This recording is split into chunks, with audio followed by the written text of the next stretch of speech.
बात 1938 की है, जब मद्रास की सड़कों पर हजारों महिलाओं की भीड़ थी। हाथ में झंडा लेकर नारे लगाती ये महिलाएं तमिलनाडु के स्कूलों में हिंदी सिखाने का विरोध कर रही थीं। इनकी मांग थी कि तमिल संस्कृति और भाषा पर हिंदी थोपना बंद किया जाए। इन महिलाओं ने अनशन किया और पुलिस की लाठियां भी खाईं। इतिहास में यह घटना दक्षिण भारत में हुए आत्मसम्मान आंदोलन का एक जरूरी हिस्सा है। आइए आज इस वीडियो में हम बात करते हैं आत्मसम्मान आंदोलन और उसमें शामिल महिलाओं के योगदान के बारे में। आधुनिक भारत की नींव रखने में जिन आंदोलनों ने महत्वपूर्ण भूमिका निभाई, उनमें से एक है आत्मसम्मान आंदोलन। दक्षिण भारत से शुरू हुए इस आंदोलन की शुरुआत 1925 में एस रामानाथन ने की थी। यह आंदोलन दलित अधिकारों को लागू करने और वर्ण व्यवस्था के विरोध में शुरू हुआ था। इतना ही नहीं, यह आंदोलन भारत से बाहर विदेशों में रहने वाली बड़ी तमिल आबादी वाले देशों जैसे मलेशिया और सिंगापुर में भी प्रभावशाली था। बाद में इस आंदोलन की कमान रामास्वामी पेरियार को सौंप दी गई। ब्राह्मणवादी पितृसत्ता व्यवस्था के विरोधी पेरियार दलित अधिकारों के समर्थक के साथ साथ एक नारीवादी भी थे। उनका मानना था कि रूढ़िवादी सवर्ण समाज केवल दलितों को शोषित ही नहीं करता, बल्कि महिलाओं की स्वतंत्रता को भी खत्म करता है। 17 और 18 फरवरी 1929 में चिंगलपेट में कॉन्फ्रेंस का आयोजन किया गया।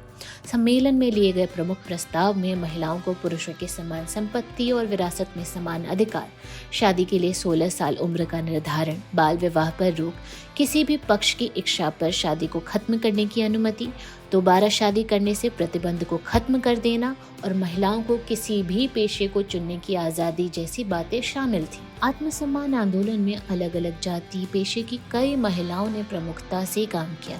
इसमें पूर्व सेक्स वर्कर, पूर्व देवदासी, गृहिणियां, डॉक्टर, वकील, नेता और अन्य कई महिलाएं शामिल थीं। इन महिलाओं में अन्य मीनम्बल शिवराज, वीरम्मल, नागमई, मुवलूर रामामिरथम, डॉक्टर मुथुलक्ष्मी रेड्डी जैसे कई मशहूर नाम शामिल हैं। अन्य मीनम्मल शिवराज एक नारीवादी नेता थीं जिन्होंने आत्मसम्मान आंदोलन में बहुत महत्वपूर्ण भूमिका निभाई। वह all India schedule caste federation की पहली महिला अध्यक्ष थी। इतना ही नहीं, भारत की पहली दलित महिला थीं जो मद्रास कॉरपोरेशन की सदस्य बनी। अन्य मीनम्बल अपने पूरे जीवन दलितों के उत्पीड़न, छुआछूत के खिलाफ लड़ती रहीं। इस आंदोलन के दौरान पेरियार के साथ मिलकर उन्होंने आंदोलन में महिला अधिकारों और उनकी स्थिति के विषय को केंद्र बनाया। नागम्मई एक सामाजिक कार्यकर्ता थी। आत्मसम्मान आंदोलन के दौरान होने वाले सेल्फ रिस्पेक्ट मैरिज में वह बहुत सक्रिय थी। इन शादियों में ब्राह्मण पुजारियों और मंत्रों की मनाही थी। उनका उद्देश्य शादी को एक सेक्युलर इंस्टीट्यूशन में बदलना था। उन्होंने कई विधवा पुनर्विवाह और स्वाभिमान शादियां करवाईं। आंदोलन के दौरान उन्होंने एक ऐतिहासिक भाषण दिया। इस भाषण में उन्होंने अनेक रीति रिवाजों को खारिज करते हुए उन्हें औरतों की गुलामी का प्रतीक बताया। आत्मसम्मान आंदोलन को आगे बढ़ाने वाली महिलाओं में से एक नाम है मुवलूर रामामिरथम। साल 1925 में मुवलूर आत्मसम्मान आंदोलन से जुड़ी। दक्षिण भारत में हिंदी का विरोध करने वाली वह एक प्रमुख आवाज थी। इतना ही नहीं, हिंदी विरोधी आंदोलन के दौरान उन्होंने जेल जाने का भी सामना किया। वह पहले एक देवदासी हुआ करती थी। देवदासी प्रथा को खत्म करने के लिए उन्होंने बहुत काम किया।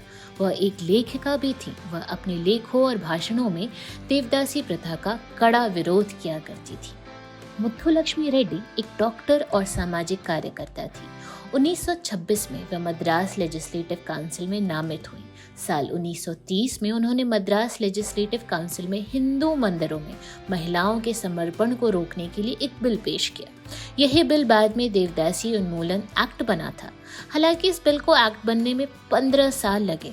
आंदोलन का जरूरी मकसद महिलाओं के खिलाफ सामाजिक प्रथाओं को खत्म करना और उनके अधिकारों की मांग थी। आत्मसम्मान आंदोलन की एक सफलता यह भी थी कि पूरे दक्षिण भारत में हजारों विधवा महिलाओं की दोबारा शादी करवाई गई। आंदोलन में बड़ी संख्या में दलित महिलाएं जुड़ी, जिन्हें यह एहसास हुआ कि वे अपनी जिंदगी को अपने तरीके से सम्मान और बराबरी के साथ जीने का अधिकार रखती हैं। महिलाओं में जाति, लैंगिक पहचान की बाधा को अवगत कराने में इस आंदोलन ने महत्वपूर्ण काम किया था। समावेशी नारीवाद के भारतीय इतिहास में आत्मसम्मान आंदोलन एक बहुत जरूरी हिस्सा है। इस आंदोलन ने महिलाओं को जातिवाद और पितृसत्ता दोनों के कैद से परिचित करवाया और उन्हें अपनी आजादी के महत्व से एहसास और रूबरू करवाया।